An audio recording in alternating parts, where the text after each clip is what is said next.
The relentless twin suns of Antares 5 beat down on Eric's workshop, a ramshackle structure cobbled together from salvaged spacecraft parts and local materials. Sweat dripped from his brow as he tightened the final bolt on the water purifier he'd been repairing for the past 3 days. The damn thing had broken down again, and without it, the small human outpost would be in serious trouble. That should do it, he muttered, wiping his oil-stained hands on his already filthy gray jumpsuit. Eric Donovan had been stuck on this war-torn hellhole for nearly 4 years now. What was supposed to be a 6-month contract maintaining mining equipment had turned into an indefinite sentence when the Antarian Civil War broke out. The spaceport was destroyed in the first week of fighting, and with it went any hope of returning to Earth. He stepped outside, squinting against the harsh light. The human settlement, little more than a collection of prefab shelters and repurposed alien structures, sprawled before him in the valley. About 200 humans remained, mostly engineers, miners, and a handful of diplomats who'd been caught in the crossfire of alien politics. Eric slumped onto a crate outside his workshop and took a long pull from his canteen. The lukewarm water tasted of minerals and the chemical purifiers they had to use, but it was wet. He closed his deep blue eyes for a moment, allowing himself a rare moment of rest. Human! The voice was deep, resonant, and unmistakably female. Eric's eyes snapped open. Standing before him was the tallest woman, no, not woman, female alien he had ever seen. She towered at least 7 feet tall, her athletic frame powerfully built with defined muscles, visible beneath smooth, light blue skin. Her face was angular, with high cheekbones and piercing, ice-colored eyes that seemed to look straight through him. Short white hair framed her face, cropped close on the sides but with a longer sweep across the top. She wore form-fitting black armor that accentuated her powerful physique, adorned with what appeared to be battle trophies, small metal emblems and tokens attached at various points. A ceremonial blade hung at her hip, its hilt worn from use. Eric scrambled to his feet, heart pounding. He recognized her species immediately, Antarian, one of the dominant native species of the planet, but not just any Antarian. The markings on her armor identified her as a member of the Northern Clans, the more aggressive faction in the Civil War. "Can I help you?" he managed, his hand instinctively reaching for the wrench on his workbench. The Antarian woman's eyes followed his movement, and her mouth curved into what might have been amusement. "I am Taria, widow of Warlord Krendak of the Northern Reaches." Her voice carried the unmistakable tone of someone accustomed to command. "You are the human called Eric, the one who fixes machines." It wasn't a question. Eric nodded cautiously, wondering how she knew his name and what a high-ranking Antarian warrior wanted with him. She took a step closer, and Eric had to resist the urge to back away. Her presence was overwhelming, not just her size, but the sheer force of personality that radiated from her. "I have observed you for some time," she continued. "You are strong for a human, resourceful, intelligent." "Thank you," Eric replied, confusion evident in his voice. Taria's expression remained stern as she leaned down, bringing her face closer to his. Her scent was alien but not unpleasant, something like cinnamon and ozone. "I need a husband," she stated bluntly, "and you need strong offspring." Eric blinked, certain he had misheard. What?" "My position requires that I take a new mate," she explained, as if discussing the weather. "My scouts have observed your human settlement. You struggle for resources, protection, purpose." She straightened to her full height. "I can provide these things." Eric's mind raced. Was this some kind of joke? A threat? Some cultural misunderstanding? "Look, I appreciate the offer," he said carefully, "but humans and Antarians don't exactly... we're not even the same species." Taria's expression didn't change. "Our genetic structures are compatible. This has been confirmed by our scientists. The children would be strong." Eric ran a hand through his short dark hair, trying to process the situation. "This is very sudden. I don't even know you." "You will learn," she replied simply. "I will return tomorrow for your answer." She turned to leave, then paused. "Consider carefully, human. Such opportunities come rarely in times of war." As she strode away, her powerful form silhouetted against the setting suns, Eric sank back onto his crate, stunned into silence. Of all the bizarre things that had happened to him on this alien world, This was by far the strangest. And yet, as he watched her disappear over the ridge, he couldn't deny the small spark of interest that had ignited within him. Sleep eluded Eric that night. He tossed and turned on his narrow cot, Tarya's proposition echoing in his mind. By dawn, he'd made a decision. He needed more information before giving her an answer. The human settlement was already bustling when Eric made his way to the trading post. This ramshackle building served as both marketplace and unofficial intelligence hub. If anyone knew anything about Tarya and her clan, it would be Mika, the post's proprietor. "Well, look what the dust storm dragged in," Mika called as Eric entered. The older man's weathered face broke into a grin. "Heard you had an interesting visitor yesterday." Eric stopped short. News travels fast. 7-foot blue warrior woman visiting a human? That's the kind of gossip that spreads faster than a reactor leak. Mika gestured to a stool. "Sit. Coffee. Please." Eric accepted the chipped mug of bitter liquid. "I need information about her. Tarya, widow of Warlord Krendak," Mika finished, lowering his voice. "Yeah, I know who she is. Everyone does." "She asked me to marry her," Eric said bluntly. Mika's coffee mug froze halfway to his lips. "Holy shit. My thoughts exactly." The older man set down his mug and leaned forward. "This isn't just about getting you into her bed, son. Antarian politics are complicated, especially in the northern clans." "I figured as much," Eric said. "What's her angle?" "Krendak died 6 months ago in battle. No children. By their laws, Tarya inherited his position and holdings, but she needs a mate to solidify her claim." Mika scratched his beard. "Thing is, if she takes another Antarian warrior, it creates a power imbalance. The new husband would have too much influence. So she needs an outsider," Eric concluded. "Someone who can't threaten the clan hierarchy." "Smart boy. A human husband is perfect. You're physically compatible enough for offspring, but politically neutral." Mika paused. "There's more, though. Word is there's a faction in her clan that wants her out, led by Krendak's brother Vrock. Nasty piece of work." Eric digested this information. "So I'd be walking into a political minefield." "With benefits," Mika added with a knowing smile. "Tarya's territory includes the richest agricultural land on the continent. Access to fresh food, clean water, proper shelter, luxuries we haven't seen in years. And all I have to do is be her breeding partner?" The words felt strange in Eric's mouth. "Don't sell yourself short," said a feminine voice from the doorway. Both men turned to see Lena, one of the settlement's few remaining scientists. She approached their table with purposeful strides. "Antarians don't just choose mates for political convenience," she explained, sitting down uninvited. "They're intensely physical beings. If Tarya chose you, there's definitely attraction involved." Eric felt heat rise to his face. "You're saying she actually wants me? Physically?" "Antarian females are drawn to competence and resilience," Lena said matter-of-factly. "They find our adaptability fascinating. And you, my friend, have survived on this hellhole for 4 years while maintaining a vital role in the community. Plus," Mika added with a wink, "you're not bad looking for a grease monkey." Eric rolled his eyes but couldn't help a small smile. "So what do I do?"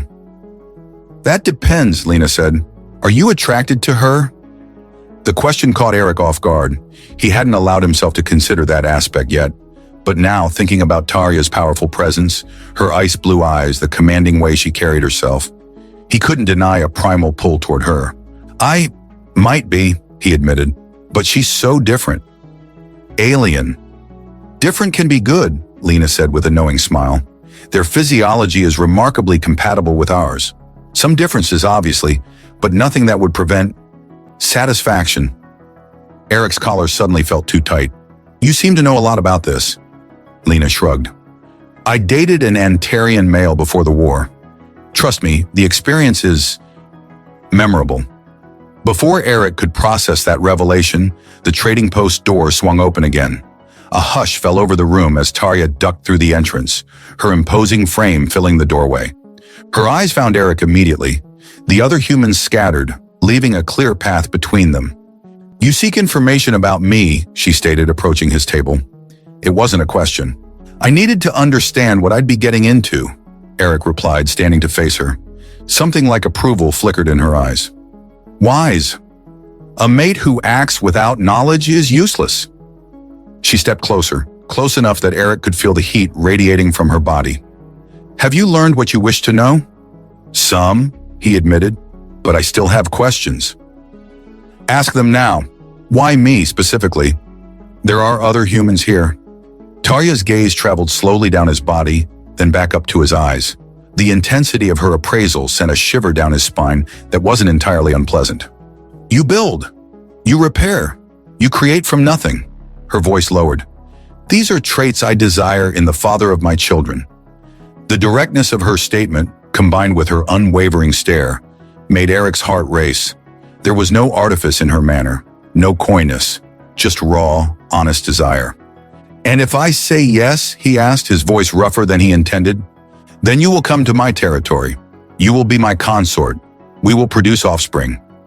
A hint of something softer entered her expression, and perhaps in time, we will find more between us than duty. Yes, Eric said, the word hanging between them and the suddenly silent trading post. I accept your proposal. A murmur rippled through the onlooking humans. Tarya's expression remained stoic, but Eric caught a flicker of satisfaction in her ice-blue eyes. You have chosen wisely, she stated, her deep voice carrying across the room. Gather your essential belongings. We depart at midday. With that, she turned and strode out, leaving Eric to face the wide-eyed stares of his fellow humans. Well, Mika said, breaking the silence, you've got balls, I'll give you that. 3 hours later, Eric stood at the settlement's edge with a single pack containing his tools, a few personal items, and some spare clothes. The human community's leaders had given their blessing, recognizing the potential benefits of having one of their own in Tarya's clan, though not without warnings about the dangers he faced. Tarya arrived precisely at midday, accompanied by 4 Antarian warriors on massive 6-legged mounts that resembled a cross between horses and rhinoceros.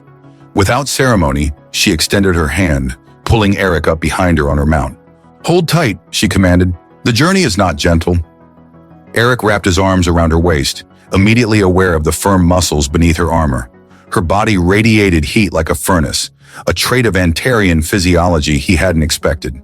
The closeness was both intimidating and strangely exhilarating. They rode for hours through rugged terrain, eventually cresting a ridge that revealed a sprawling compound nestled in a fertile valley. Unlike the barren wastelands surrounding the human settlement, Tarya's territory boasted flowing water, cultivated fields, and structures built from local stone and metal rather than scavenged materials. Your new home, Tarya stated, gesturing to the compound. As they approached, Eric noticed Antarians stopping their activities to watch. Their expressions ranged from curiosity to open hostility. They don't seem thrilled about my arrival, he observed. They will accept you when you prove your worth, Tarya replied matter-of-factly. Words mean nothing to my people. Actions are what matter. The central building was an imposing structure of stone and metal, clearly designed for both defense and status. Tarya led Eric through corridors adorned with weapons and battle trophies until they reached what appeared to be private quarters. These rooms are yours, she said, opening a door to reveal a spacious chamber with furnishings that blended Antarian aesthetics with surprising comfort. Mine adjoin them. You will join me for the evening meal, where you will be presented to the clan council. Eric set down his pack. And after that, Tarya's gaze intensified. After that, we begin what you humans call marriage. The directness of her statement sent heat rushing through Eric's body. There was no mistaking her meaning. I should warn you, he said, finding his voice.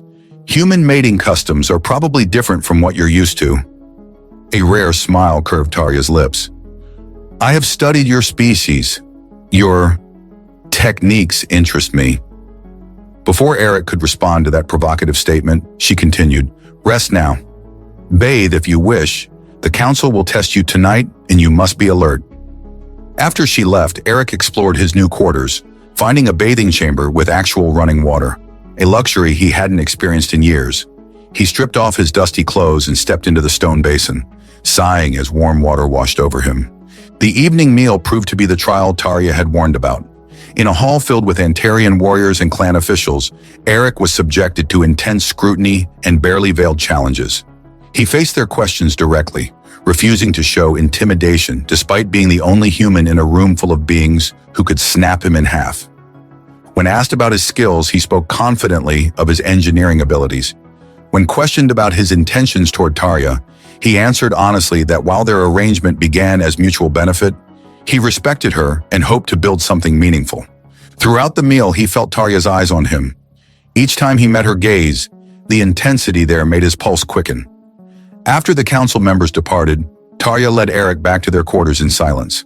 The tension between them had built throughout the evening, a palpable force that made the air seem charged. Inside her chambers, more spacious and elaborately decorated than his, she finally turned to him. Without ceremony, she began removing her armor, piece by piece. "You handled yourself well," she said, setting aside her breastplate. "Many expected you to cower." "Not really my style," Eric replied, trying to keep his voice steady as more of her blue skin was revealed with each piece of discarded armor. "No," she agreed, stepping closer. "It is not. That is why I chose you." She stood before him now in a simple undergarment that left little to the imagination. The powerful muscles of her arms and legs rippled as she moved, yet there was an undeniable femininity to her form that drew Eric's eye. "In my culture," she said, reaching out to touch his face, "a union must be sealed physically to be recognized." Eric swallowed hard. "In mine too, generally speaking." Her fingers traced his jawline with surprising gentleness. "Your skin is different than ours. Softer." Her touch moved to his lips. "Fascinating." Eric's restraint broke. He reached up, pulling her down to his level, and kissed her. For a moment she stiffened in surprise, then responded with an intensity that took his breath away. What followed was a discovery of differences and surprising similarities. Where Eric expected alienness, he often found common ground. Where he anticipated familiarity, he discovered thrilling differences. Throughout it all, Tarja's strength matched his own passion, neither dominating nor submitting, but meeting as equals in a dance as old as life itself. Later, as they lay together in the darkness, Tarja's arm draped possessively across his chest, Eric realized that whatever political calculations had brought them together, something far more primal and honest now bound them to each other. Eric woke to the unfamiliar sensation of soft bedding and warm sunlight streaming through high windows. For a moment, he forgot where he was until he felt the weight of Tarja's arm across his chest. She slept soundly beside him, her usually stern features softened in repose. 2 weeks had passed since his arrival at the compound, and each day had brought new challenges and discoveries. The clan's initial skepticism toward him had begun to thaw as he proved his worth, though pockets of resistance remained. He carefully slipped from beneath Tarja's arm, admiring her powerful form as she stirred, but didn't wake. Their nights together had been a revelation, passionate, intense, and surprisingly tender at times. What had begun as a practical arrangement was evolving into something neither had anticipated. Eric dressed quietly and made his way to what had become his workshop within the compound. The Antarians had given him space to work, though they had initially been dubious about what a human engineer could offer their technologically advanced society. Those doubts had faded when Eric redesigned their water filtration system, increasing efficiency by 30%. Now he was tackling a more ambitious project, upgrading the compound's defensive perimeter. He was deep in concentration, sketching designs for sensor arrays that would detect approaching threats, when Karn, Tarja's most trusted warrior, entered.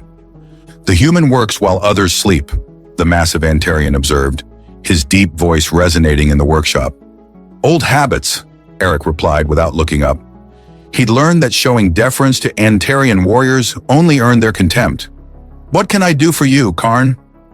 "The perimeter alarm on the eastern wall failed again last night," Eric frowned. "That's the third time this week. I checked those circuits myself yesterday." "Perhaps your human technology is not compatible with ours," Karn suggested, though without the malice such comments had carried weeks ago. "Or perhaps someone doesn't want them to work," Eric muttered, setting down his tools. "I'll check it again." As they walked to the eastern wall, Eric noticed Karn studying him with unusual intensity. "You have changed, Tarja," the warrior finally said. Eric glanced at him, unsure if this was criticism or observation. "How so?" "She smiles now." "Sometimes." Karn's face remained impassive. "And she speaks of new ways. Different approaches to old problems." "Is that bad?" "It is." Unexpected. Karn stopped walking. There is something else. The clan healer wishes to speak with both of you. She sent me to find you after meeting with Tarja this morning. A knot formed in Eric's stomach. Is Tarja all right? She is well. More than well, according to the healer. A rare smile cracked Karn's stony face. But it is not my news to share. They reached the eastern wall where Eric discovered the alarm system had indeed been tampered with. Wires carefully cut and reconnected to bypass the sensors.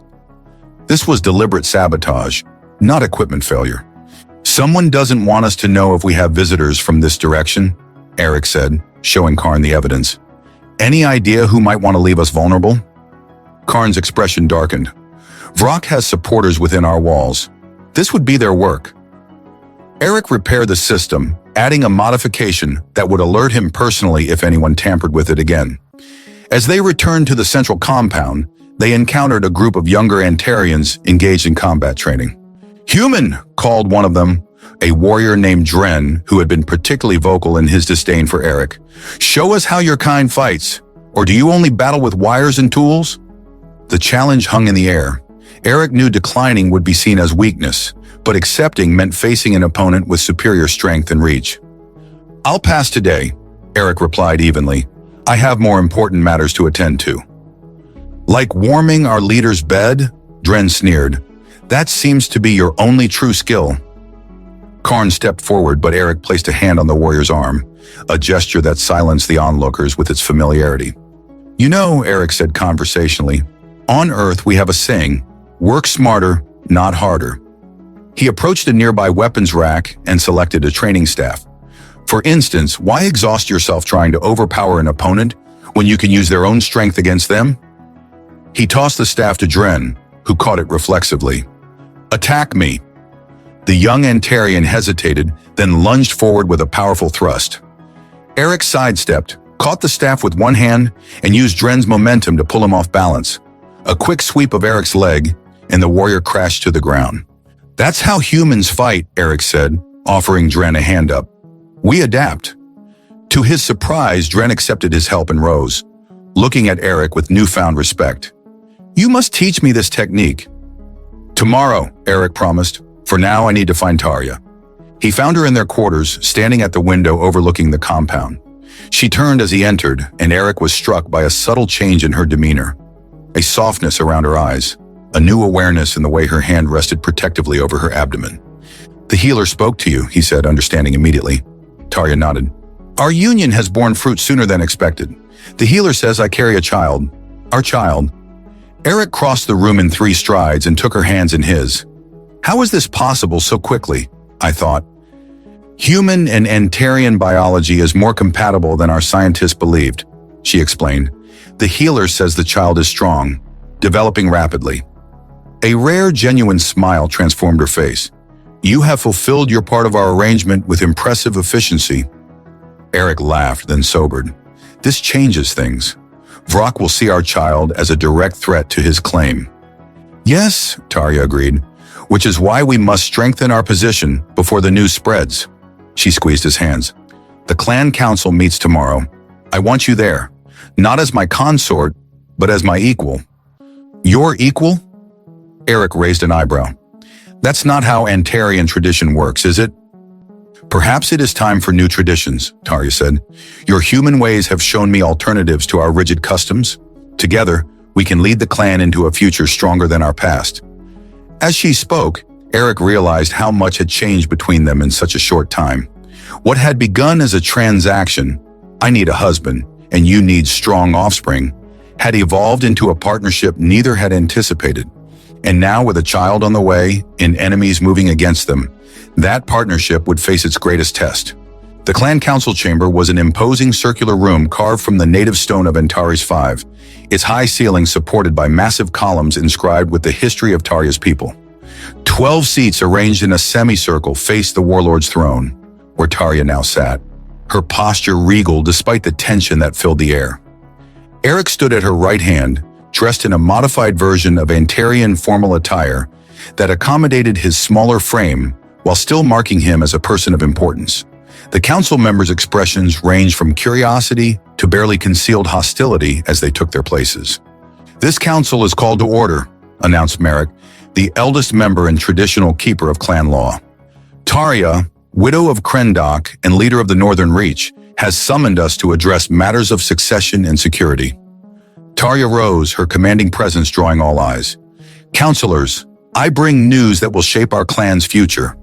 I carry a child, the heir to Krendak's legacy and mine." Murmurs erupted around the chamber. Eric watched the council members carefully, noting who seemed pleased by the announcement and who did not. Yarn, Tarja's chief advisor, sat forward with particular interest, his eyes darting between Tarja and Eric. "A child so soon?" Merrick asked, his tone neutral but his gaze skeptical. "With the human?" "Yes," Tarja confirmed without hesitation. "Our biologies have proven more compatible than expected. The clan healer has confirmed the child is strong and healthy." "This is unprecedented," said Lyra, one of the few female council members. "A half-human heir to the Northern Reach? What powers will such a child possess? What weaknesses?" "Strength comes in many forms," Eric interjected, earning surprised looks from several counselors unaccustomed to hearing a consort speak during formal proceedings. "On Earth, we call it hybrid vigor. The offspring of different genetic lines often exhibit the best traits of both." Yarn's lips curled in a barely perceptible smile. "The human speaks of breeding as if discussing livestock. How practical." "I speak of our child," Eric corrected firmly, "who will have the advantage of two worlds' knowledge and strengths." Before Yarn could respond, alarms blared throughout the compound.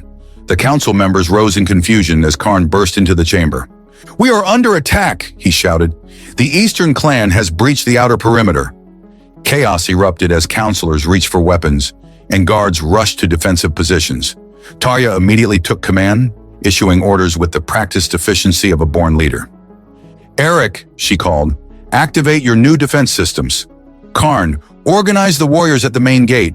Yarn, get the non-combatants to the shelter." As the council chamber emptied, Eric caught a glimpse of Yarn slipping away in a direction opposite the shelters. Something about the advisor's calm demeanor amid the panic triggered Eric's suspicions. "Tarja," he said quickly, "I don't trust Yarn. The timing of this attack is too convenient." She nodded, having learned to trust his intuition. "Go to the control room. I will handle the defense at the gate." "Be careful," Eric urged, placing a hand on her abdomen. "Both of you." Her eyes softened momentarily as she covered his hand with hers. "A warrior is always careful. Go." Eric raced to the control room, a chamber he had modified extensively over the past weeks to house the central hub of his new defense network. As he entered, he spotted a figure hunched over the main console. Yarn, methodically disabling the security protocols. "I thought you might show up," the advisor said without turning around. "Humans are so predictably heroic, and traitors are predictably cowardly," Eric replied, edging closer. "Working with Vrock? Or is it the Eastern Clan directly?" Yarn straightened, revealing a weapon in his hand. "Both, actually. Vrock promised me a position of power once he takes control, and the Easterners are eager to eliminate Tarja while she's vulnerable." "Vulnerable?" Eric laughed. "You've clearly never seen her fight." "Perhaps not," Yarn conceded. "But even she cannot fight while protecting a child in her womb. Your child has made her weak. Human." "That's where you're wrong," Eric said, inching toward a tool he'd left on a nearby workbench. "It's made her stronger, given her something more to fight for." Yarn raised his weapon. "Enough talk. Step away from the console." In one fluid motion, Eric grabbed the tool, a heavy wrench, and hurled it at Yarn's head. The advisor ducked, but the distraction gave Eric enough time to lunge forward, tackling him to the ground. The weapon skittered across the floor as they grappled. Despite his smaller size, Eric's combat training with Karn over the past weeks had taught him to use an Antarian's greater weight against them.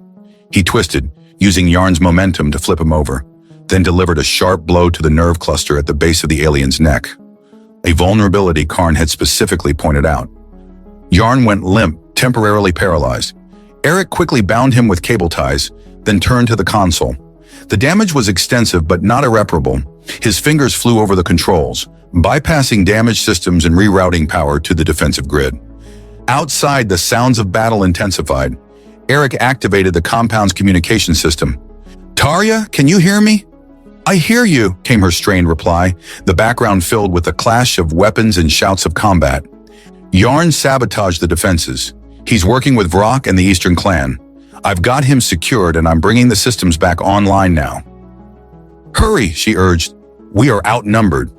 Eric's modifications to the compound's defenses included automated turrets and a shield generator salvaged from a crashed spacecraft.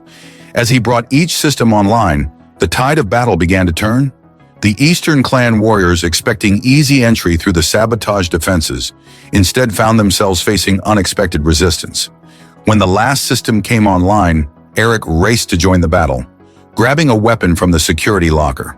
He arrived at the main gate to find Tarja in the thick of combat, her movements a blur of lethal precision despite the child she carried. She fought with the ferocity of a mother, protecting not just her clan, but the future growing within her. Eric joined Karn's squad, using his smaller size and quickness to dart between larger combatants, disabling rather than killing when possible. His Earth combat training, so different from the Antarians' direct approach, confused the enemy warriors who had never fought a human before. As the battle raged, a massive figure pushed through the Eastern Clan forces, Vrock, Krendok's brother, his armor adorned with trophies from countless kills. He headed straight for Tarja, hatred burning in his eyes. "The widow and her human pet," he snarled. "Today I reclaim what should have been mine." Eric locked eyes with Tarja across the battlefield. In that moment of silent communication, a plan formed between them, a perfect synthesis of human strategy and Antarian strength. "Tarja, widow of Krendok," Vrock's voice boomed across the battlefield. "I challenge you for leadership of the Northern Reach, as is my right by blood." The fighting around them slowed as warriors from both sides recognized the formal challenge. According to ancient Antarian tradition, clan leadership could be contested through single combat, a practice rarely invoked but deeply respected. Tarja straightened, her weapon held ready. "I accept your challenge, Vrock." Eric pushed through the crowd toward her. "Tarja, you can't—" "I must," she cut him off, her voice low. "To refuse would show weakness." Vrock's laugh was cruel. "The widow carries a half-breed whelp. She is in no condition to fight for leadership." His gaze shifted to Eric. "Unless her human pet wishes to die in her place." A murmur rippled through the gathered warriors. Eric felt dozens of eyes turn toward him, measuring, judging. Merrick stepped forward from the council members who had joined the battle. "There is precedent," the elder stated. "The ancient laws allow a mate to stand as champion when the challenged is with child." "A human?" Vrock spat. "This mockery of our traditions only proves my point. The widow has weakened our clan with foreign influence." Eric met Tarja's eyes. In the weeks they'd been together, he'd learned to read her expressions, the subtle shifts that others missed. Now he saw concern, pride, and something deeper that made his heart race. "I'll stand for you," he said quietly. "Eric, he will kill you," she replied, her voice barely audible. "Vrock has never lost a challenge." "Neither have I." Eric smiled. "Different kinds of battles, but the principle's the same. Trust me." After a moment of hesitation, Tarja nodded and turned to Merrick. "I invoke the right of champion. My mate will fight in my stead." Vrock's expression shifted from contempt to predatory anticipation. "The human accepts? Excellent. When I crush his skull, I will take both your territory and your life, widow." "State the terms," Merrick commanded, his voice carrying the weight of tradition. "To first blood would be too easy," Vrock sneered. "The human would fall in seconds. To submission or incapacitation." "Agreed," Eric said before Tarja could object. Merrick raised his hands. "The challenge is set. Prepare the combat circle." Warriors from both clans quickly formed a large ring, weapons pointed outward to prevent interference. Eric removed his outer garments, stripping down to a light undershirt and pants that would allow maximum mobility. Across the circle, Vrock did the same, revealing a torso covered in battle scars and ritual markings. Karn approached, offering Eric a ceremonial blade. "You will need this." "No," Eric replied, surprising the warrior. "I'll fight my way." "He is twice your size and strength," Karn warned. "Exactly," Eric grinned. "That's his weakness, not mine." As Eric stepped into the circle, Tarja caught his arm. The public display of affection shocked the onlookers. Antarian warriors traditionally showed no emotion before battle. "Remember what I taught you about our anatomy," she said, "and remember what you taught me about human ingenuity." Her hand briefly touched her abdomen. "We are both fighting with you." The intensity in her ice blue eyes sent a surge of determination through Eric. This was no longer about survival or political maneuvering. This was about protecting his new family and the future they could build together. Merrick called them to the center of the circle.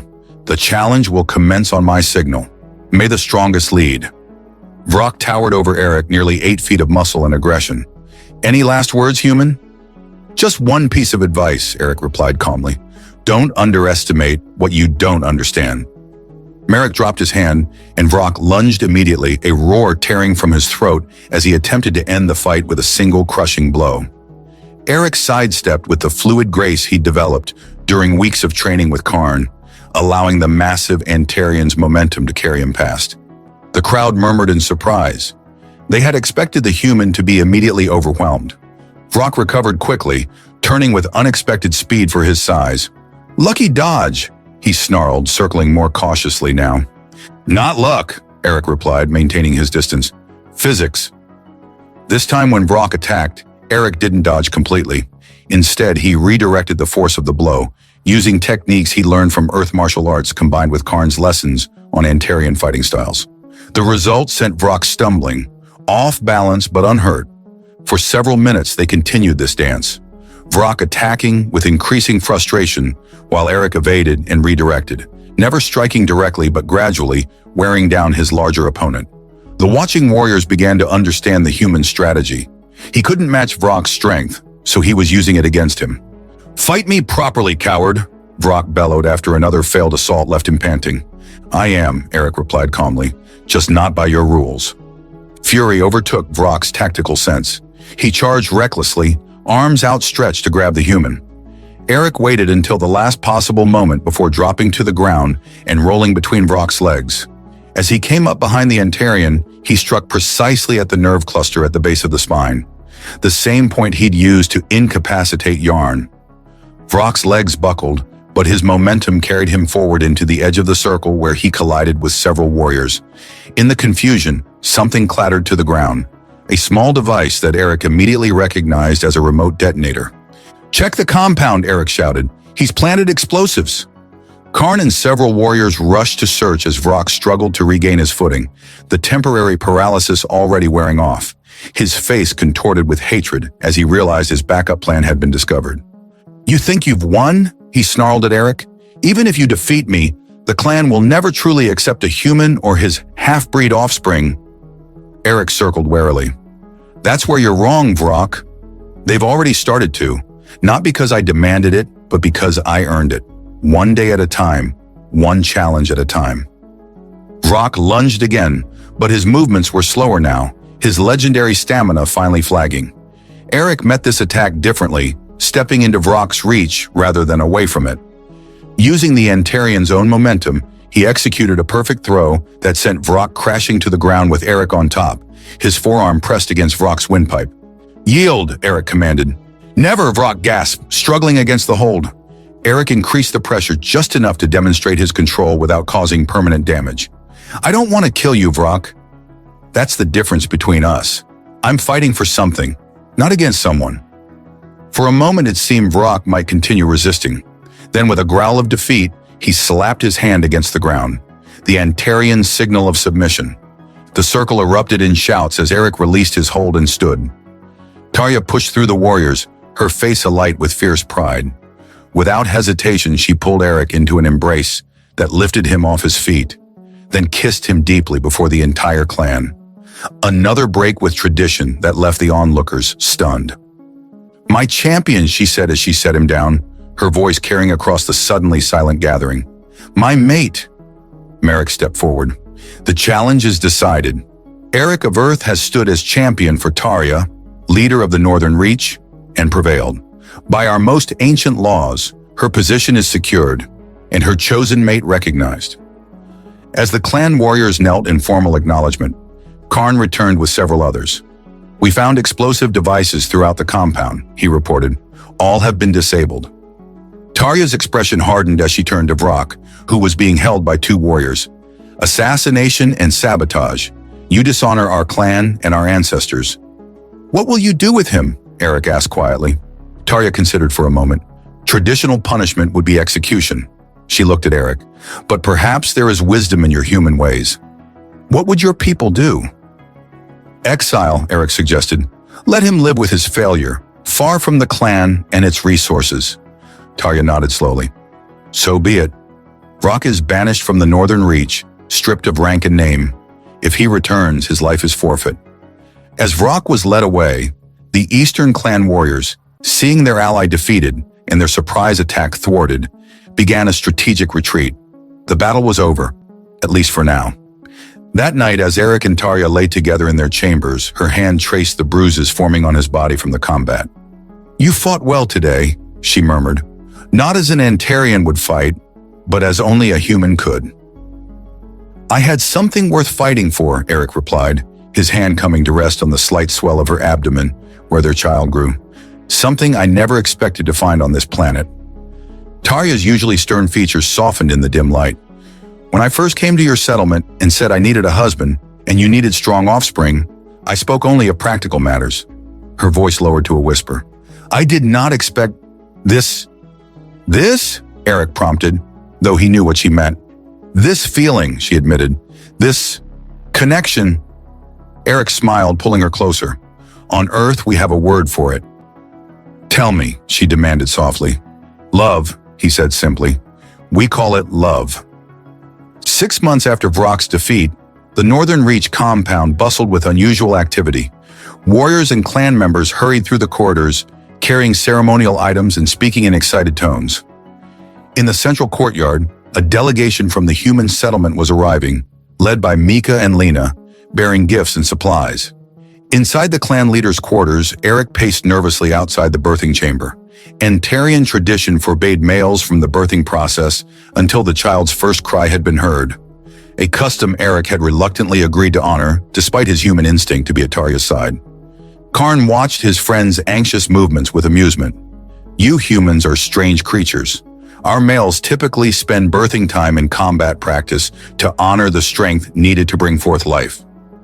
Different ways of showing concern, Eric replied, pausing his pacing.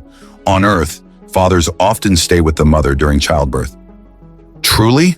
Karn looked genuinely shocked. And this helps the birthing? It's about support, not practical assistance, Eric explained. Being there for someone you love during a challenging time? Karn considered this. Your human ways still surprise me, yet I cannot deny their effectiveness. He gestured around them. Look at what you have accomplished in half a cycle. Our defenses are stronger, our harvest more bountiful, and our clan more united than in living memory. Eric smiled, acknowledging the compliment. The months since his victory over Vrock had been transformative for the clan.